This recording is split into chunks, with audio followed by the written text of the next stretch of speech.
Les chansons de France ont été créées en 1954, c'est-à-dire tout de suite après, dans le fond, la période de reconstruction après la guerre, dans un but d'essayer de parler des régions avec leurs particularités. Vous voyez, quand on parle du Beaujolais, il n'y a pas que le Beaujolais-Vaud. Il y a eu la confrérie du Beaujolais qui s'est créée, etc. Ici, vous êtes dans un lieu du XVe siècle d'extraction de pierres qui ont servi à construire Paris. Donc ici, vous avez la conservation, à travers le musée du vin, de tous les objets qui, soit dans la culture, soit dans la consommation du vin, nous ont paru être intéressants, hein, comme les tasses de vin, ou au contraire, les serpes ou les petits sécateurs qui servent à tailler le raisin.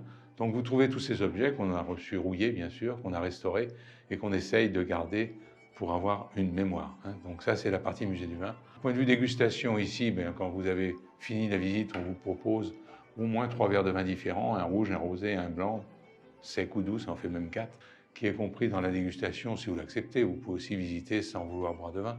Enfin, en général, ce sont des gens qui sont intéressés par le vin et qui représentent au moins 80% d'étrangers. Donc, ils sont curieux de nos appellations contrôlées françaises, surtout si on les entraîne dans des dégustations moins connues. Hein, voilà. Donc, en France, vous avez 136 cépages pour faire les appellations contrôlées françaises, qui sont quand même assez nombreuses, plus de 200.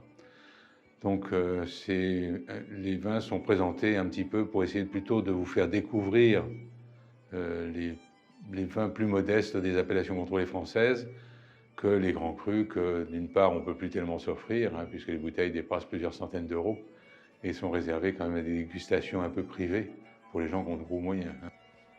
C'est un musée par lui-même a du mal à vivre. Hein. Donc les activités, c'est 10 h le matin, 6 h le soir, ouverture du musée du vin avec une dégustation possible. Ensuite, pour nos membres d'abord, qui ont acquis le musée du vin, la confrérie, c'est l'art du vin, l'art de la table, l'art de la vigne.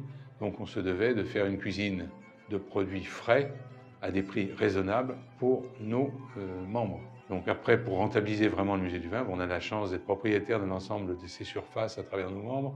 Donc on peut les louer pour des manifestations.